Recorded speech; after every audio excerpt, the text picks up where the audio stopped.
Welcome students, আশা করছি তোমরা সকলেই সুস্থ স্বাভাবিক আছো। তোমরা ইতিমধ্যে তোমাদের স্কুল থেকে এই টেস্ট পেপারটি, যেটা আমাদের মধ্যশিক্ষা পর্ষদ পাবলিশ করে দিয়েছে সম্পূর্ণ বিনামূল্যে তোমাদের জন্য, এবছরের যারা পরীক্ষার্থী মাধ্যমিকে তাদের জন্য। তো আশা করছি তোমরা সকলেই এই টেস্ট পেপারটি হাতে পেয়ে গিয়েছো। এবারে তোমাদের টেস্ট পেপারটা থেকে তোমরা প্রতিনিয়ত বাড়িতে প্রতিদিন একটা করে অন্তত প্রত্যেকটা বিষয় থেকে সলভ করো। এখনও অবধি যেহেতু কোনো স্পষ্ট নির্দেশিকা নাই, পরীক্ষা হবে কি হবে না সেটা এখনও কিন্তু সময় বলবে। তো আমরা কিন্তু প্রতিদিন যদি এই টেস্ট পেপারটা ফলো করি বা এই টেস্ট পেপারের প্রত্যেকটা অঙ্ক যদি আমরা প্র্যাকটিস করি, তাহলে কিন্তু সেটা আমাদের পক্ষে ভালোই হবে। তো সেইটার কথা মাথায় রেখে আমি তোমাদের সামনে চেষ্টা করব প্রত্যেকটা পেজ থেকে, বড় প্রশ্নগুলো তোমরা বই থেকে পেয়ে যাবে, অন্তত শর্ট কোশ্চেনগুলো যদি কিছুটা আলোচনা করা যায়। তো আমি সেইটার জন্য আজকে প্রথম যে পেজটা আছে আমাদের ম্যাথের, সেই যাদবপুর বিদ্যাপীঠ বলে যেটা লেখা আছে এইচএস ম্যাথামেটিক্স, সেটা নিয়ে আমরা আলোচনা করব। তো চলো দেখি কি বলছে এখানে। তো এখানে দেখো প্রথম যে প্রশ্নটা আছে, বলছে পল্লবী 500 টাকা 9 মাসের জন্য এবং রাজিয়া 600 টাকা 5 মাসের জন্য একটি ব্যবসায় নিয়োজিত করে। লভ্যাংশ তাদের মধ্যে যে অনুপাতে বণ্টিত হবে তা হলো। আমরা জানি সকলেই যে অনুপাত দুরকম, একটা মানে অংশীদারি কারবার, একটা সরল অংশীদারি কারবার, একটা মিশ্র অংশীদারি কারবার। তো সরল অংশীদারি কারবারে ইনভেস্ট যে যেমনই করুক না কেন, সময়টা কিন্তু একই থাকবে। আর মিশ্র অংশীদারি কারবারে কি শিখেছিলাম, ইনভেস্ট আলাদা হলেও বা একই হলেও সময়টা কিন্তু আলাদা থাকবে। দেখো এখানে পল্লবী ইনভেস্ট করছে 500 টাকা 9 মাসের জন্য, আর রাজিয়া ইনভেস্ট করছে 600 টাকা 5 মাসের জন্য। এই যে 9 মাস আর 5 মাস পার্থক্য হয়ে গেল, এটা হচ্ছে আমাদের মিশ্র অংশীদারি কারবার। তো এই ক্ষেত্রে তাদের যে লভ্যাংশের অনুপাত, সেই লভ্যাংশের অনুপাতটা এরকম হয়ে যাবে, 500 × 9 ইজ টু 600 × 5। এবার তুমি যদি ক্যালকুলেশন করো, দেখো 500 মানে 0000 কেটে গেল, 5 5 কেটে গেলো, তার মানে এখানে 6 থাকলো। তার মানে তা হলো কত, 9:6, অর্থাৎ 3 দিয়ে কাটলে 3:2। অর্থাৎ আমরা একের এ যেটা অপশন, সেটা কিন্তু সঠিক হয়ে যাবে, বুঝতে পারছি। 2 নম্বর প্রশ্নটা বলেছে যে ax² + bx + c = 0, যেখানে a ≠ 0, এই সমীকরণের বীজদ্বয় বাস্তব এবং অসমান হলে b² - 4ac মান কত হবে। আমরা সকলেই জানি যে বীজদ্বয় যদি বাস্তব এবং অসমান হয়, তাহলে b² - 4ac, এই যে নিরূপকটা আছে, সেই নিরূপকের মানটা কি হবে, > 0। অর্থাৎ অপশান এ এরটা সঠিক হবে, b² - 4ac > 0, এটা সঠিক হবে। তারপরটা বলেছে দেখো যে দুটি বৃত্তের ব্যাসার্ধের দৈর্ঘ্য 5 সেমি এবং 3 সেমি, বৃত্ত দুটি পরস্পরকে বহিঃস্পর্শ যদি করে, বৃত্ত দুটির কেন্দ্রদ্বয়ের মধ্যে দূরত্ব কত। মানে একটা বৃত্ত আছে, সেই বৃত্তটা বলেছে 5 সেমি ব্যাসার্ধ, এবং আরেকটা বৃত্ত আছে যে বৃত্তের ব্যাসার্ধ বলে দিয়েছে 3 সেমি, এবং এটাও বলে দিয়েছে বৃত্ত দুটো পরস্পরকে বহিঃস্পর্শ করে, তাহলে এটা 5 সেমি এবং এটা হচ্ছে 3 সেমি। তাহলে দুজন পরস্পরকে যখন বহিঃস্পর্শ করবে, তাহলে তাদের কেন্দ্রদ্বয়ের দূরত্ব, এই কেন্দ্র থেকে এই কেন্দ্রের দূরত্ব 5 আর 3-এর যোগফল, অর্থাৎ 5 + 3 সমান কত হচ্ছে আমাদের 8। অর্থাৎ আমাদের অপশান ডি এরটা সঠিক হবে। তারপরে প্রশ্নটা কি এসেছে দেখো, তারপরটা বলেছে যে দুটি ঘনক, এখানে বলে দিয়েছে দেখো যে দুটি ঘনকের আয়তনের অনুপাত 1:27, মানে 1:27 যদি হয়, তাহলে ঘনক দুটির সমগ্রতলের ক্ষেত্রফলের অনুপাত কোনটা হবে। তাহলে দেখো একটা ঘনক, দুটো ঘনক তুমি যদি আয়তন নাও, তাহলে একটা ঘনকের বাহু যদি আমি এ ধরি, তাহলে আয়তন a³, আর একটা যদি বি ধরি, তাহলে তার আয়তন b³। তাহলে a³ / b³ সমান কত পাবো আমরা, 1/27, 1/27। আচ্ছা, এটাকে আমরা একটু মডিফাই করে এরকমভাবে লিখতে পারি যে a/b তার হোল কিউব = 1/3 তার কিউব। তার মানে এখান থেকে আমরা কি পেয়ে যাবো, a/b সমান 1/3। এবারে আমাদের বলেছে, তার কি বলেছে, বলে দিয়েছে এখানে ক্ষেত্রফলের অনুপাত সমগ্রতলের। তাহলে ক্ষেত্রফল মানে কি, বোথ সাইড স্কোয়ার করতে হবে। তার মানে a/b তার স্কোয়ার, এখানে 1/3 তার স্কোয়ার। তাহলে আমাদের এখানে পেয়ে গেলাম a² b² সমান হচ্ছে 1/9। এবার যেহেতু সমগ্রতল, ওপরে লব এবং হরে যদি 6 গুণ করে দিই, তাহলে হয়ে গেল। তাহলে মানে কত হলো, 1:9। অর্থাৎ অপশান সি এরটা কিন্তু সঠিক হলো। আচ্ছা, তারপরে বলছে এ যদি একটি ধনাত্মক সংখ্যা হয় এবং এ ইজ টু 27/64 সমান 3/4 এ হয়, তাহলে এর মান কত? তাহলে দেখো এখানে আমাদের অঙ্কটাই বলে দিয়েছে এ ইজ টু 27/64 সমান সমান আবার বলে দিয়েছে 3/4 তাহলে এখানে প্রথম পদে আর প্রান্তীয় পদ আবার এ। তাহলে আমরা কি জানি, প্রথম পদের সঙ্গে প্রান্তীয় পদের গুণফল মধ্য পদের গুণফলের সঙ্গে কি হয়, সমান হয়। তাহলে এ আর এ গুণ করলে কত হবে আমাদের এ স্কোয়ার। আর মাঝে থাকলো 27/64 গুণিত 3 গুণিত 4। তাহলে এ সমান সমান কি হয়ে রুট হয়ে গেল। 27 মানে বুঝতে পারছো 3 গুণিত 3 গুণিত 3 গুণিত 3, আর এই 64 মানে 8 গুণিত 8, আর 4 মানে 2 গুণিত 2। তাহলে বাইরে বেরোলো এখানে 3 ইন্টু 3, এখানে 8 ইন্টু 2, অর্থাৎ 9/16। অর্থাৎ অপশান কত হবে 9/16, এবং অপশান সি এরটা সঠিক হবে। তারপরটা বলছে যে একটি সমকেন্দ্রীয় বৃত্তের কেন্দ্র হচ্ছে ও, দুটি সমকেন্দ্রীয় বৃত্তের কেন্দ্র হচ্ছে ও, একটি সরলরেখা একটি বৃত্তকে এ ও বি বিন্দুতে এবং অপর বৃত্তকে সি ও ডি বিন্দুতে ছেদ করে। এসির দৈর্ঘ্য যদি 5 সেমি হয় তাহলে বিডির দৈর্ঘ্য কত হবে? দুটি সমকেন্দ্রীয় বৃত্ত, এ একটা বৃত্ত, আবার এই কেন্দ্রকে করে আর একটা কেন্দ্র হচ্ছে এই, ঠিক আছে। এবার বলেছে যে একটি সরলরেখা একটি বৃত্তকে এ ও বি বিন্দুতে, অপর বৃত্তকে সি ও ডি বিন্দুতে। তার মানে একটা বিন্দু ধরো এখানে এ ও বি, অপরটা হচ্ছে সি ও ডি, এরকম। এবার বলেছে আমাদের এসির দৈর্ঘ্য 5, এই এসির দৈর্ঘ্য হচ্ছে 5, তাহলে বলছে এই বিটির দৈর্ঘ্য কত হবে? বিটির দৈর্ঘ্য মানে এই বিটির দৈর্ঘ্য কত হবে? অ্যাকচুয়ালি এই অঙ্কটা করতে গেলে তোমাকে কী করতে হবে, এই যে যদি সরলরেখাটা তুমি কেন্দ্রগামী না করো তাহলে কেন্দ্র থেকে একটা লম্ব টানতে হবে। কেন্দ্র ধরে নাও ও, তার লম্বটা তুমি কী করবে ওপি। এবার এই বড় বৃত্তের সাপেক্ষে কেন্দ্রগামী যে কোনো সরল রেখা জ্যাটাকে সমদ্বিখণ্ডিত করবে, সেই শর্ত অনুসারে আমরা কি পাবো, এপি সমান সমান কি পেয়ে যাব, এপি সমান সমান পেয়ে যাব বিপি। আবার ছোট বৃত্তের সাপেক্ষে আমরা কি পাবো, সিপি সমান সমান সমান ডিপি। এবার এপি থেকে তুমি সিপি, এই এপি থেকে তুমি সিপি বাদ দাও, আর বিপি থেকে তুমি ডিপি বাদ দাও। দেখো এই এ থেকে পি, এপি থেকে যখন তুমি সিপি বাদ দেবা তখন কে পড়ে থাকছে এসি, আর বিপি থেকে তুমি যখন এই পিটি বাদ দেবা বা ডিপি বাদ দেবা তখন পড়ে থাকবে তোমার হচ্ছে বিডি। তাহলে এসির সঙ্গে কে সমান হয়ে যাবে, বিডি সমান হয়ে যাবে। এবার এসি তোমার বলা আছে কত 5, তাহলে বিডি কত হবে 5। তারপরে এটা বলেছে যে কোনো মূলধন 10 বছরের দ্বিগুণ হলে বার্ষিক সুদের হার কত? তাহলে দেখো এখানে কিন্তু বার্ষিক সরল সুদের হার চেয়েছে। তাহলে কোনো মূলধন যখন 10 বছরের দ্বিগুণ হবে তাহলে তার টি হচ্ছে তোমার 10, ঠিক আছে। আর আসল তুমি ধরো এক্স টাকা রেখেছিলা, তাহলে সুদ তুমি এক্স টাকায় কিন্তু পেয়েছো, তবে তোমার 2x হয়েছে। তাহলে আর এর মানটা তোমাকে বের করতে হবে। আমরা সূত্র অনুসারে কি জানি, আর সমান জানি 100 ইন্টু আই বাই হচ্ছে আমাদের পিটি। তাহলে আমরা যদি এখানে মানটা বসিয়ে দিই 100 into x by x into 10, তাহলে কাটাকাটি করলে পড়ে থাকলো কত 10। তাহলে বার্ষিক সরল সুদের হার হবে কত 10। তারপরে বলেছে x+2 এবং x-3 এর মধ্য সমানুপাতি x হলে x এর মান কত? তাহলে মধ্য সমানুপাতি যে হবে, মধ্য সমানুপাতির বর্গ প্রান্তীয় পদ দুটোর গুণফলের সঙ্গে কিন্তু সমান হয়। তার মানে আমাদের এখানে মধ্য সমানুপাতি যদি আমরা মধ্য সমানুপাতি x বলে দিয়েছে, তাহলে মধ্য সমানুপাতির বর্গ মানে কি x², আর যার মধ্য সমানুপাতি সেই দুটোর গুণফল মানে x+2 এবং x-3। তাহলে তুমি যদি ক্যালকুলেশন করো তাহলে এখানে হচ্ছে x², এটা গুণ করলে কত হচ্ছে x² minus 3x plus 2x minus 6, x² কেটে গেল, তাহলে 0 equal to minus x minus 6, minus এক্সকে তুমি এদিকে নিয়ে নাও, তাহলে x সমান সমান কত পাচ্ছ তুমি -6।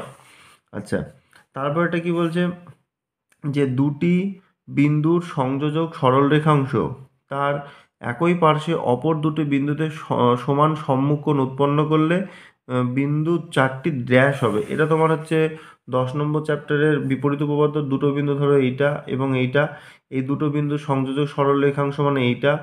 এই দুটো বিন্দুর একই পাশে ধরো এই বিন্দুতে একটা কোণ উৎপন্ন করলো, আবার এইখানে আরেকটা বিন্দুতে ধরো কোণ উৎপন্ন করলে, এবার বলে দিয়েছে এই কোণ দুটোর মান কি বলেছে, সমান। যখন এইটা হবে তখন এই বিন্দু চারটে, মানে এই বিন্দু চারটে একটা বৃত্তের উপর অবস্থিত হবে, ঠিক আছে? এই বিন্দু চারটে কি হবে, একটা বৃত্তের উপর অবস্থিত হবে। অর্থাৎ এখানে আমাদের যেটা লিখতে হবে, বিন্দু চারটি হবে ড্যাশ, বিন্দু চারটি ড্যাশ হবে, মানে সম বৃত্তস্থ হবে, মানে একই বৃত্তের উপর বিন্দু চারটি অবস্থিত হবে। তারপরে বলেছে একটি লম্ব বৃত্তাকার চোঙের ব্যাসের দৈর্ঘ্য হচ্ছে 3 সেমি। একটা লম্ব বৃত্তাকার চোঙ, এই যে আমরা লম্ব বৃত্তাকার চোঙ নিচ্ছি, এই চোঙের বলে দিয়েছে যে ব্যাসের দৈর্ঘ্য, ব্যাস মানে এই প্রান্ত থেকে এই প্রান্ত, এই যে এই টোটালটার দৈর্ঘ্য বলে দিয়েছে আমাদের কত, 3। এবং উচ্চতা বলে দিয়েছে 4 সেমি। উচ্চতা মানে এই যে এইটা উচ্চতা, বা এই ড্রামের এই কোণাটা উচ্চতা, বা এই পাশটা উচ্চতা, এটা বলে দিয়েছে 4 সেমি। বলছে চোঙটির ভেতর সর্বাপেক্ষা লম্বা যে দণ্ড রাখা যাবে তার দৈর্ঘ্য কত, মানে সর্বাপেক্ষা লম্বা দণ্ড মানে তুমি এভাবে কোণাকুনি রাখতে পারবে, এই যে এইভাবে। তার মানে এই উচ্চতা বলে দিয়েছে 4, আর এই ব্যাসের দৈর্ঘ্য বলে দিয়েছে তোমার 3। তাহলে এই ঢম্পটা তো তোমার এরকম লম্ব, পাশের এটা তো উচ্চতা, এটা যেমন উচ্চতা এটাও উচ্চতা, তাহলে তোমার এটা একটা মোটামুটি সমকোণী ত্রিভুজ তৈরি করছে। তাহলে এইটা হচ্ছে সবচেয়ে বড় দণ্ড তোমার, তাহলে তার দৈর্ঘ্য কত হবে, √4² প্লাস √3² তাহলে কত হচ্ছে 16 প্লাস 9, তার মানে √25, মানে কত হবে আমাদের 5। আমাদের উত্তর হবে তাহলে কত, 5 একক। আচ্ছা, তারপর এটা বলছে যে একটি ত্রিভুজের কোনো কোণের, বলছে একটি ত্রিভুজের কোনো কোণের ড্যাশ কোণটির বিপরীত বাহুকে অন্তস্থভাবে কোণ সংলগ্ন বাহু দুটির দৈর্ঘ্যের অনুপাতে বিভক্ত করে। তাহলে ছবিটাতে আঁকলে ভালোভাবে বোঝা যাবে। ধরে নাও একটা ত্রিভুজ আছে, তোমার মোটামুটি একটা ত্রিভুজ তুমি ধরে নাও, এই হচ্ছে ত্রিভুজ একটা। বলছে কোনো একটা ত্রিভুজের কোনো কোণের ড্যাশ, তাহলে এই একটা ত্রিভুজ, তার ধরে নাও এই কোণটা, সেই এই কোণটার মানে মানে কোণটাকে তুমি যদি দুটো সমান ভাগে ভাগ করে একটা সরল রেখাংশ টানো, মানে অন্তঃসমদ্বিখণ্ডক টানো, সেই অন্তঃসমদ্বিখণ্ডকটা তার বিপরীত, মানে কোণটির বিপরীত বাহু মানে এইটা, এই বিপরীত বাহুকে এখানে ধরো ছেদ করলো, তাহলে অন্তস্থভাবে এবার এই যে কোণ আছে সেই কোণ সংলগ্ন দুটো বাহু, মানে এই বাহুটা আর এই বাহুটা, এই দুটো বাহুর যে অনুপাত হবে সেই অনুপাতে কিন্তু তোমার এখানে কি হবে, কোণটা ভাঙবে আর কি, সেটাই বলছে। তার মানে এক কথায় উত্তরটা হবে কোণের অন্তঃসমদ্বিখণ্ডক। তারপরটা বলছে যে একটা সমকোণী ত্রিভুজ তোমার বলেছে, একটা সমকোণী ত্রিভুজ এই নিয়ে নাও, সেই সমকোণী ত্রিভুজে বলে দিয়েছে এসি অতিভুজ, তার মানে বি বিন্দুতে সমকোণ উৎপন্ন হয়েছে, এটা 90 ডিগ্রি, এসি অতিভুজ মানে। এবার বলছে এবি বাহুকে অক্ষ করে, মানে এই এবি বাহুকে ফিক্সড রেখে তুমি যদি এই এসি বাহুটাকে ঘোরালে তোমার এরকম একটা জিনিস তৈরি হবে। এই জিনিসটার নাম কি, আমাদের শঙ্কু। তাহলে বলেছে তার ব্যাসার্ধ কত, এই যে এটার নাম কি, বিসি। তাহলে আমাদের ব্যাসার্ধ কত হবে, আমাদের বিসি হবে। আচ্ছা, এবারে তারপরের প্রশ্ন চলে যাও, দেখো কি বলছে। বলছে নির্দিষ্ট পরিমাণ টাকার বার্ষিক নির্দিষ্ট শতকরা হার সুদে চক্রবৃদ্ধি সুদের পর্ব 6 মাস হলে 1 বছরে চক্রবৃদ্ধি সুদের পরিমাণ এবং সরল সুদের পরিমাণ বলেছে সমান হবে। এটা ভুল হবে, তার কারণ হচ্ছে তুমি দেখো তুমি যদি পর্ব 6 মাস অন্তর করো, তুমি ধরো আসল তুমি এক্সট্রা 100 টাকা যদি নাও, তাহলে স্ববৃদ্ধিমূল যেটা তোমার হবে, স্ববৃদ্ধিমূল, তুমি যদি কথার কথা বার্ষিক সুদের হার 10%ও ধরো, তাহলে স্ববৃদ্ধিমূল হবে কত তোমার, 100 × 1 প্লাস তোমার R/200 হয়ে যাবে, তার মানে 10/200 হয়ে যাবে এখানে। এবং যেহেতু বলেছে 1 বছরে, তাহলে ওপরে 2 × 1 হবে। তুমি যদি ক্যালকুলেশন করো, আমি এটা তোমার পার্টিকুলার উদাহরণ দিয়ে দেখাচ্ছি, কিন্তু অ্যাকচুয়ালি তোমরা এটা করবে না, এটা মিথ্যেই বলে দিবে। হ্যাঁ, উদাহরণ দিয়ে দেখাতেও পারো, অসুবিধা নেই। তাহলে এখানে 100 তাহলে এখানে কত আসবে তোমার বলো তো, 21/20 তার হোল স্কোয়ার, তার মানে কত পাচ্ছে, 100 × 441/400, এই 00 এখানে কাটলে 4 হলো। 441কে তুমি যদি 4 দিয়ে ভাগ করো, তাহলে 4 × 4 4 × 4 0, মানে 400 এরকম হচ্ছে, 410, 440, 110 পূর্ণ, তার মানে 1/4 এরকম দাঁড়াচ্ছে আর কি। ঠিক আছে, তার মানে আমার আসল ছিল 100 টাকা, আর সেখান থেকে আমাদের চক্রবৃদ্ধি সুদ সহ আসল হচ্ছে তোমার 110 পূর্ণ 1/4, তার মানে এখান থেকে কিন্তু আমরা চক্রবৃদ্ধি সুদ পাবো 10 পূর্ণ 1/4। আচ্ছা, এবার যদি তুমি এই টাকাটাকে 1 বছরের জন্য রাখতে, তাহলে সরল সুদে কি পেতে? আই ইকুয়াল টু কত হতো তোমার? পিটিআর। তাহলে 100 into T into R by 100। তাহলে সুদ কত টাকা পেতাম আমি? 10 টাকা। আর ওখানে কত পেলাম আমি? 10 পূর্ণ 1/4 টাকা। তাহলে দুটো কি হলো? আলাদা হয়ে গেল। এবার ওরা বলে যে সমান হবে, তাহলে ওদেরটা কি? মিথ্যা। আচ্ছা, তারপর একটা বলেছে এক্স প্রপোর্শনাল টু ওয়াই এবং বলেছে এক্স প্রপোর্শনাল টু জেড। তাহলে বলেছে x y proportional to Z. না, এটা না। আমরা যৌগিক ভেদের সূত্র আমরা সবসময় এটা শিখেছি যে এক্স যদি ওয়াই এর সঙ্গে প্রপোর্শনাল হয় আর এক্স যদি জেড এর সঙ্গে প্রপোর্শনাল হয়, তাহলে এক্স প্রপোর্শনাল টু কী হবে? ওয়াই জেড হবে। তো এটা হচ্ছে কি আমাদের ভুল। আচ্ছা, তারপর একটা বলেছে যে বর্গক্ষেত্র এবং রম্বস সর্বদা সদৃশ। না, এটা ভুল। বর্গক্ষেত্র এবং রম্বস সর্বদা সদৃশ না, কারণ বর্গক্ষেত্রের প্রতিটা কোণ 90 ডিগ্রি, ঠিক আছে? আর একটা রম্বসের কিন্তু প্রতিটা কোণ 90 ডিগ্রি হবে না। অর্থাৎ এদের বাহুর অনুপাত সমান হলেও এদের এই কোণগুলো কিন্তু কিন্তু তোমার সমান হবে না, সেই জন্য এরা কিন্তু সর্বদা সদৃশ হবে না। তারপরে বলছে যে দুটো অর্ধগোলকের বক্রতলের ক্ষেত্রফলের অনুপাত এত হলে তাদের ব্যাসার্ধের দৈর্ঘ্যের অনুপাত ওইটা হবে। অর্ধগোলক মানে এইটা তোমার যদি একটা গোলক হয়, অর্ধগোলকের বক্রতল মানে এই যে বাঁকানো অংশটা আছে তার ক্ষেত্রফল। এই বাঁকানো অংশের এই ক্ষেত্রফল কত হয় আমাদের? 2πr², তাই না? এবার বলেছে দুটোর ক্ষেত্রফলের অনুপাত বলেছে 4:9। তা তুমি কি করলে? ধরো 2πr1² আর 2πr2² সমান ধরো 4/9। তাহলে 2π কেটে গেল। তাহলে তুমি এখানে r1/r2 সমান কত পেলে? 2/3। এবার আমাদের দেখো দৈর্ঘ্যের অনুপাত কত? 2/3, তার মানে সত্য হলো। তারপরে বলছে √75 এবং √147 সদৃশকরণী। দেখো √75 এবং √147, যদি তুমি 75কে ভাঙো 3×25 75, বুঝতে পারছো? 5×5×3, তাহলে কত বেরোবে? 5√3। আর এইটাকে যদি ভাঙো 7 দিয়ে যদি ভাঙো, তাহলে 21 হবে। আবার 7কে ভাঙলে 3 হবে, তার মানে হচ্ছে কত? 7√3। তাহলে এখানে এখানে করণে √3, এখানেও করণে √3, এখানে 5√3, এখানে 7√3। তাহলে অবশ্যই এরা দুজন কি হবে আমাদের? সদৃশকরণী হবে। অবশ্যই একটা সদৃশকরণী। তারপরে বলছে গোলক একটি ত্রিমাত্রিক ঘনবস্তু। হ্যাঁ, এটা সত্য কথা, গোলক একটা 3 মাত্রার ঘনবস্তু। আচ্ছা, তারপরে 4-1 প্রশ্নগুলো দেখো কি বলছে, যে বার্ষিক নির্দিষ্ট শতকরা চক্রবৃদ্ধি হার সুদে কিছু টাকা n বছরে দ্বিগুণ হলে কত বছরে 4 গুণ হবে তা নির্ণয় করতে বলেছে। তাহলে কিছু টাকা n বছরে দ্বিগুণ হয়, তার মানে তুমি যদি সেই টাকাটাকে আসলটাকে তুমি যদি x টাকা ধরো, তুমি আসলকে যদি x ধরো, আচ্ছা, তার মানে তোমার স্ববৃদ্ধিমূল যেটা হচ্ছে, তার মানে p ইন্টু 1 প্লাস r/100 তার পাওয়ারে n সমান সমান যে টাকাটা পাবে সেটা কিন্তু কত হবে? তোমার 2x হবে।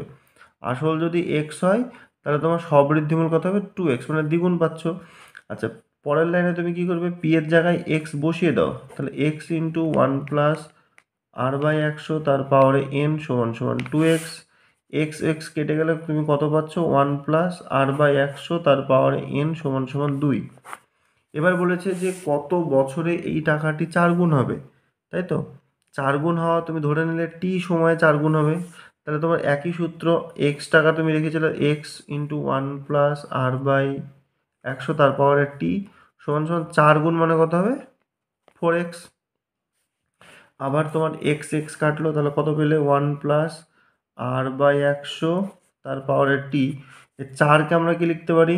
2 স্কোয়ার। তাহলে 1 প্লাস r/100 তার পাওয়ারে t। 2 মানে আবার কি? এই জিনিসটা। তাহলে 1 প্লাস r/100, তারপরে 2 স্কোয়ার আছে, তাই n এর সঙ্গে 2 গুণ হয়ে কত হলো আমাদের? 2n। তাহলে আমরা যেহেতু দুই দিকে নিধান সমান, তাহলে t সমান সমান কত লিখবো? 2n। তাহলে প্রথম উত্তরটা কত হবে? না, 2n বছরে এই জিনিসটা কিন্তু সম্ভব হবে। আচ্ছা, তারপরে যে প্রশ্নটা বলেছে কি, যে একটি অংশীদারি ব্যবসায়ী সমীর, ইদ্রিস এবং অ্যান্টনির মূলধনের অনুপাত বলেছে বছরের শেষে ব্যবসায় তাদের লাভ হয়েছে 3,700 টাকা। তাহলে অ্যান্টনি কত লাভ পাবে? তাহলে তোমরা দেখো Samir is to Idris is to Antony, তাদের অনুপাত হচ্ছে 1/6 ইজ টু 1/5 ইজ টু 1/4। তাহলে তোমাদের এদের হচ্ছে লসাগু দেখতে হবে কত হচ্ছে। এদের লসাগু সম্ভবত 60 হচ্ছে। তাহলে 60 দিয়ে তুমি যদি গুণ করো তাহলে এটা 10 পাবে, এটা 5 12 60 12 পাবে, এটা 3 5 15, 4 15 60 মানে 15 পাবে। আচ্ছা 15 যদি পাও তাহলে লাভ হয়েছে 3700 টাকা, তাহলে অ্যান্টনি পাবে 3700 গুণিত 15 বাই এগুলো যোগ করো, তাহলে 15 আর 12 যোগ করলে তোমার হচ্ছে 27 আর 10 37, তাহলে 37 দিয়ে কাটলে এটা তোমার হলো 100 সমান সমান কত হচ্ছে 1500 টাকা। তাহলে তোমার অ্যান্টনি কত পাবে 1500 টাকা পাবে। তারপরের অঙ্কটা কি বলছে দেখো, বলছে যে x square minus 22x plus 105 equal to 0 সমীকরণে বীজদ্বয় আলফা বিটা হলে আলফা মাইনাস বিটার মান চেয়েছে। তাহলে x square minus 22x plus 105 equal to 0 এই হচ্ছে আমাদের সমীকরণ। এর দুটো বীজ আমার এখানে বলা আছে, একটা আলফা বিটা। তাহলে এখান থেকে আমরা কি করতে পারবো, আলফা প্লাস বিটার মান পেয়ে যাবো মাইনাস বি বাই এ, মানে মাইনাস অফ মাইনাস 22, তাহলে 22 হলো। আর আলফা বিটা কত হবে আমাদের 105। তাহলে আমরা সূত্র কি জানি, আলফা মাইনাস বিটা তার হোল স্কোয়ারের সূত্র কি জানি, আলফা প্লাস বিটা তার whole square minus 4 alpha beta. তাহলে আলফা প্লাস বিটার মান কত বসে দাও, 22 স্কোয়ার বিয়োগ 4 ইন্টু 105, তাহলে এটা করলেও কত হবে 484, আর এটা বিয়োগ করলে হবে 420, তাহলে বাদ দিলে কত হচ্ছে 64। তাহলে আলফা মাইনাস বিটার মান দাঁড়াচ্ছে √64, তাহলে কত হবে আমাদের 8। আচ্ছা এই ছিল আমাদের মোটামুটি 3-এরটা। আচ্ছা 4-এর অঙ্কটা কত বলছে দেখো, x সমান সমান 3 প্লাস 2√2, তাহলে বলছে এক্স স্কোয়ার প্লাস 1/x স্কোয়ারের মান বের করতে। 4-এর অঙ্কটা দেখো x সমান বলা আছে 3 প্লাস 2√2 এরকম বলা আছে। তোমার কাজ হবে এখানে 1/xটা বের করে নাও, তাহলে 1/3 প্লাস 2√2, এর ওপর নিচে তুমি করণীয় নিরসক উৎপাদক দিয়ে গুণ করে দাও অনুবন্ধী, তাহলে 3 মাইনাস 2√2, তাহলে 3 প্লাস 2√2 এবং হচ্ছে 3 মাইনাস 2√2, তাহলে তোমার কত হলো 3 মাইনাস 2√2, এটা 3 স্কোয়ার মানে 9 মাইনাস এই 2√2 স্কোয়ার মানে কত বলো তো 8 হবে। তাহলে কত হলো 3 মাইনাস 2√2 বাই 1, তাহলে তুমি কত পাচ্ছ এখানে 3 মাইনাস 2√2। এবার তোমাকে এখানে কি করবে, যে কোনো একটা মান বের করে নাও, এক্স প্লাস 1/x এর মান বের করো। তাহলে এক্স এর মান, এক্স মানে কত 3 প্লাস 2√2, আর 1/x মানে কত 3 মাইনাস 2√2, 2√2 কেটে গেলো, 3 আর 3 যোগ করলে কত হলো 6 হলো। এবার তোমাকে যে মানটা বের করতে বলেছে সেটা বসিয়ে দাও, যে x square plus 1/x square, x plus 1/x তার whole square minus 2 into x into 1/x, তাহলে এটার মান কত পেয়েছো, এটার মান এক্স প্লাস 1/x এর মান কত পেয়েছো 6, তাহলে 6 স্কোয়ার মাইনাস 2, 36 মাইনাস 2 মানে হচ্ছে তোমার 34। আচ্ছা তারপর একটা 5-এরটা কি বলছে দেখো, যে ও কেন্দ্রীয় বৃত্তের এবি হচ্ছে ব্যাস আর সিডি হচ্ছে আমাদের কি জ্যা। ও কেন্দ্রীয় বৃত্তের এবি ব্যাস এবং সিডি হচ্ছে আমাদের কি একটা জ্যা। ও কেন্দ্রীয় বৃত্তের, এই যে ও কেন্দ্রীয় বৃত্ত, এখানে হচ্ছে এবি হচ্ছে আমাদের ব্যাস এবং সিডি জ্যা বলে দিয়েছে, সি আর ডি জ্যা। এবি ও সিডিকে বর্ধিত করলে, সিডি জ্যাকে বর্ধিত করা হলো আর এখানে এবিকে বর্ধিত করা হলে তারা পরস্পরকে ই বিন্দুতে স্পর্শ করলো বা মিলিত হলো। আচ্ছা এবার বলে যে এওডি 140 ডিগ্রি, এওডি, আচ্ছা তখন এই কোণটা হচ্ছে 140 ডিগ্রি। আর ওএসি, আচ্ছা মানে ওএসি মানে এই কোণটা হচ্ছে আমাদের 50 ডিগ্রি। আচ্ছা তাহলে বলেছে যে বিইডি কোণের মান কত, মানে এই কোণটার মান আমাদের চেয়েছে। আচ্ছা এটা করার জন্য আমরা কি করলাম, আমরা একটা অঙ্কন করব, এই বি থেকে ডি যুক্ত করে দেবো। কি করব, এই বি আর ডি যুক্ত করব। আচ্ছা বি আর ডি যুক্ত করে আমাদের লাভটা কি হচ্ছে, তাহলে দেখো এ বি ডি সি একটা বৃত্তস্থ চতুর্ভুজ হচ্ছে। আর বৃত্তস্থ চতুর্ভুজের ক্ষেত্রে একটা সূত্র শিখেছিলাম কি, বৃত্তস্থ চতুর্ভুজের মানে কোনো একটা কোণ বিপরীত বহিস্থ কোণের সঙ্গে সমান হয়। তার মানে এই কোণটা 50, তার মানে হচ্ছে এই কোণটা হচ্ছে আমাদের 50 হবে, অর্থাৎ বিডিই এই কোণটা হবে আমাদের কত 50। আবার এই কোণটার মান যা হবে, এই কোণটার মান যা হবে বাইরের দিকের কোণটার মান তাই হবে। এবার মজার বিষয় হচ্ছে কি দেখো, এই কোণটা যেহেতু আমাদের 140 আছে, এই কোণটা যেহেতু 140 আছে, তাহলে বিপরীত দিকের এই যে পুরো টোটাল কোণটা, মানে একদম এ থেকে ডি, এই যে বৃত্তচাপ, এই চাপের সাপেক্ষে এই কোণটা কত হবে? প্রবৃদ্ধ কোণ এ ও ডি হবে কত বলো দেখি? 360 থেকে 140 বাদ দাও, তার মানে হচ্ছে তোমার 220। তাহলে এই কোণটা যদি 220 হয়, তাহলে বিপরীত কোণটা তার অর্ধেক হবে, অর্ধবৃত্তস্থ কোণ, তাহলে কত হবে? 110। এবার এইটা যদি 110 হয়, তাহলে এই পাশের এই কোণটা আবার কত হবে? 110। এবার তুমি এই বি ডিই এই ত্রিভুজের দিকে যদি তাকাও, তাহলে এটা 110, এটা 50, 110 আর 50 160, তাহলে একটা ত্রিভুজের তিনটে কোণের সমষ্টি 180, তাহলে এটা এই কোণটা কত হবে? 20 ডিগ্রি। আচ্ছা, তারপর একটা বলছে, কি বলছে দেখো, যে ও কেন্দ্রীয় বৃত্তের এ বি হচ্ছে একটি জ্যা। আবার তুমি একটা বৃত্ত এঁকে নাও, ও কেন্দ্রীয় বৃত্ত, সেই ও কেন্দ্রীয় বৃত্তের এ বি হচ্ছে একটি জ্যা, এ বি একটা জ্যা, তাহলে এটা হচ্ছে আমাদের ও কেন্দ্রীয় বৃত্তের এ বি একটা জ্যা। তারপর বলছে বি বিন্দুতে স্পর্শক বর্ধিত এ ও কে, আচ্ছা এটা ও, আচ্ছা বর্ধিত এ ও, আর বি বিন্দুতে অঙ্কিত স্পর্শক, আচ্ছা এটা ধরে নিলাম আমরা বি বিন্দুতে অঙ্কিত স্পর্শক আর বর্ধিত এ ও পরস্পরকে টি বিন্দুতে ছেদ করলো। আচ্ছা এবার বলছে বিটিএ, বিটিএ এই কোণটা হচ্ছে আমাদের বলে দিল 60 ডিগ্রি। তাহলে এ বিটি এর মান চেয়েছে, এ বি টি, মানে তুমি বুঝতে পারছো এই কোণটার মান চেয়েছে। তো আমরা কী করবো, এই যে আমাদের কেন্দ্র আছে, এই কেন্দ্র থেকে বিকে আমরা আগে যোগ করব। কেন্দ্র থেকে বি যোগ করলে আমাদের লাভটা কী হবে? কেন্দ্রের সঙ্গে মানে কেন্দ্রগামী যে ব্যাসার্ধ, সেই ব্যাসার্ধের সঙ্গে স্পর্শক 90 ডিগ্রি কোণ তৈরি করে, তাহলে এই কোণটা কিন্তু আমরা কত পাবো? 90 পাবো। আচ্ছা এটা যদি আমরা 90 পাই, এই কোণটা আমার 60 বলা আছে, তাহলে 90 আর 60 কত হলো আমাদের? 150। এবার তুমি যদি এই ত্রিভুজটার দিকে তাকাও, ও বি টি, তাহলে এটা 90, এটা 60, 150 হলো, তাহলে এই কোণটা কত হবে আমাদের? এই কোণটা হবে 30 ডিগ্রি। আবার আমরা কি জানি, যে কোনো একটা বৃত্তচাপের সাপেক্ষে কেন্দ্রস্থ কোণ পরিধিস্থ কোণে সবসময় কী হবে? কেন্দ্রস্থ কোণ পরিধিস্থ কোণে সবসময় দ্বিগুণ হবে। তাহলে এটা যদি 30 হয়, তাহলে এই কোণটা কত হবে আমাদের? 15 ডিগ্রি হবে। আচ্ছা আবার এ ও বৃত্তের ব্যাসার্ধ, ও বি ও বৃত্তের ব্যাসার্ধ, তাহলে এটা যদি 15 হয়, তাহলে এই পাশের এই কোণটাও 15 হবে, কারণ ও এ বি একটা সমদ্বিবাহু ত্রিভুজ তৈরি হচ্ছে।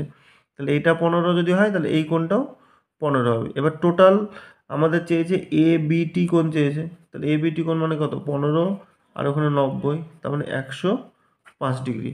তো আশা করি বুঝতে পেরেছো। আচ্ছা তারপরের অঙ্কটা কি বলছে, যে দুটি সদৃশ ত্রিভুজের পরিসীমার অনুপাত দিয়ে দিয়েছে, পরিসীমা 20 আর 16। ত্রিভুজের একটি বাহুর দৈর্ঘ্য 9 হলে দ্বিতীয় ত্রিভুজের অনুরূপ বাহুর দৈর্ঘ্য কত? তা আমরা এটা সবাই সূত্রটা জানি, যে পরিসীমা, দুটো ত্রিভুজের পরিসীমা মানে একটা 20 আর একটা 16, পরিসীমার অনুপাত অনুরূপ বাহুর অনুপাতের সঙ্গে সমান হয়। তার মানে একটার যদি 9 হয়, তার একটা এক্স ধরে নাও, তাহলে তোমার কত হচ্ছে? 20x সমান হচ্ছে 16 গুণিত 9, তাহলে এক্স সমান কত হবে? 16 গুণিত 9 বাই কত? 20। প্রথম ত্রিভুজটির একটি বাহুর দৈর্ঘ্য 9 বলা আছে, তাহলে এটা যদি 9 হয়, তাহলে অনুরূপ বাহু তোমার এক্স হবে। আচ্ছা এবার ক্যালকুলেশন করো, 4 দিয়ে কাটলে 4 4 16, 4 পাচ্ছে 20, আচ্ছা তাহলে 4 9 কত হচ্ছে? 36, 4 9 36 বাই 5, তাহলে 5 7 35.2, তার মানে 7.22 এরকম কিছু একটা মান বেরোচ্ছে। আচ্ছা এই গেল তোমার হচ্ছে 7-এরটা। আচ্ছা 8-এর অঙ্কটা কি বলছে দেখো, একটা নিরেট গোলকের বক্রতলের ক্ষেত্রফল একটি নিরেট লম্ববৃত্তাকার চোঙের বক্রতলের ক্ষেত্রফলের সমান। একটা নিরেট গোলকের বক্রতলের ক্ষেত্রফল মানে হচ্ছে 4πr², বক্রতলের ক্ষেত্রফল, আর একটা নিরেট লম্ববৃত্তাকার চোঙের বক্রতলের ক্ষেত্রফলের সমান, মানে নিরেট মানে 2πrh বক্রতলের ক্ষেত্রফল সমান। আবার বলেছে চোঙটির উচ্চতা এবং ব্যাসার্ধের দৈর্ঘ্য উভয়ই 12। আচ্ছা চোঙটির উচ্চতা এবং ব্যাসের দৈর্ঘ্য উভয়ই 12 হলে গোলকের ব্যাসার্ধ কত? আচ্ছা তাহলে গোলকের ব্যাসার্ধ থেকে আমরা ক্যাপিটাল আর ধরি, বুঝতে সুবিধা হবে। তাহলে 4πr² সমান 2πrh। তাহলে লাভটা কি হচ্ছে দেখো, এখানে তোমার এই 2 পাই কেটে যাচ্ছে, তাহলে এখানে একটা 2 পড়ে থাকছে, 2 ক্যাপিটাল আর স্কোয়ার সমান 2 পাই কেটে গিয়েছে। আর এর মান বলা আছে 12, আচ্ছা এইচ এর মানও বলা আছে আমাদের 12, তাহলে এরকম হচ্ছে। তাহলে আর স্কোয়ার মানে 2 দিয়ে কাটলে এটা কত হচ্ছে 6, তাহলে 6 12 কত হচ্ছে আমাদের 72, তাহলে 6 12 72, তাহলে আর এর মান কত হবে √72, 36 দুগুণ 72 মানে 6√2, তাহলে এমন কিছু একটা মান কিন্তু পাওয়া যাবে গোলকের ব্যাসার্ধের। আচ্ছা তারপরটা কি বলছে, গোলকের বক্রতার ঠিক আছে। আচ্ছা তারপরটা বলেছে যে একটা নিরেট ঘনক যাদের প্রত্যেকটি ধারের দৈর্ঘ্য 3 সেমি 4 সেমি 5 সেমি, ঘনক তিনটেকে গলিয়ে নতুন নিরেট ঘনক তৈরি করা হলো, নতুন ঘনকটির একটি ধারের দৈর্ঘ্য কত। আচ্ছা গলিয়ে যেহেতু বলেছে তার মানে কি হবে 3-এর কিউব প্লাস 4-এর কিউব প্লাস 5-এর কিউব, এটা নতুন ঘনক, তার বাহুর দৈর্ঘ্য যদি x হয় তাহলে x কিউব। তাহলে এবার এটা ক্যালকুলেশন করলে কত হচ্ছে 27 প্লাস 64 প্লাস হচ্ছে 125, 5 আর 4 9 9 আর এখানে 10 16 6 হাতে থাকলো 1, 3 আর 6 9 9 10 11 1 হাতে থাকলো 1 2 216, 216 মানে 6-এর কিউব, তাহলে x সমান সমান কত হবে 6, তাহলে নতুন যে ঘনক হবে তার বাহুর দৈর্ঘ্য হবে 6। তারপরটা বলেছে যদি x by y proportional to এত হয় এবং এত হয় তাহলে দেখাও যে x square minus y square সমান ধ্রুবক। এটাও সহজ আছে, দেখো এখানে কি বলছে x by y proportional to বলে দিয়েছে x প্লাস ওয়াই, তাহলে আমরা এখান থেকে কি লিখতে পারি যে x বাই ওয়াই সমান একটা ধ্রুবক k1 into x plus y. Same একই রকমভাবে বলা যেতে পারে y by x proportional to x minus y, তাহলে এখানে বলবো y বাই এক্স সমান k2 into x minus Y. এবার এই দুটোকে তুমি যদি গুণ করে দাও তাহলে কি লাভ হবে, x বাই ওয়াই এর সঙ্গে y বাই এক্স গুণ হলো, k1 k2 গুণ হয়ে গেল, k1 k2, এখানে থাকলো x plus y into x minus y, y by x x কেটে গেল, তাহলে তোমার থেকে গেল এক্স স্কোয়ার মাইনাস ওয়াই স্কোয়ার সমান 1/k1 k2, এটা মানে কি ধ্রুবক। এখানে এখানে অবশ্যই লিখে দেবে যে এখানে k1 k2 অশূন্যভেদ ধ্রুবক। আচ্ছা এই ছিল তোমার মোটামুটি 10-এরটা। 11 অঙ্কটা বলছে শতকরা বার্ষিক সরল সুদের হার কত হলে কোনো টাকার 10 বছরের সুদ আসলের 2/5 হবে তা নির্ণয় করি। তো এই অঙ্কটাতে প্রথমে যেটা ধরতে হবে সেটা সুদ আসলটাই ধরে নিতে হবে, হ্যাঁ, যে ধরি সুদ আসল হলো তোমার ধরে নাও x টাকা, সুদ আসল তুমি ধরে নেবে কত x টাকা। সুদ আসল যদি x টাকা হয় তাহলে সুদ হবে তোমার সুদ আসলের 2/5, তাহলে 2x/5 টাকা।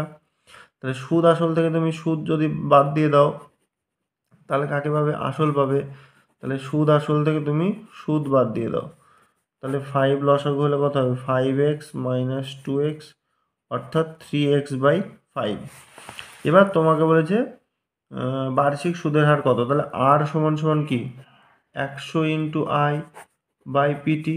এবার তুমি সূত্র ফেলে দাও, 100 ইন্টু আই মানে সুদ কত 2x/5, পি মানে কত আসল কত পেয়েছো তুমি 3x/5, আর টি তো তোমাকে বলে দিয়েছে 10 বছর, তাহলে 10 0 0 কাটলো, x/5 x/5 কাটলো, তাহলে ওপরে পড়ে থাকছে 10 গুণিত 2 আর নিচে পড়ে থাকলো 3, তাহলে 20/3 মানে 6×2/3।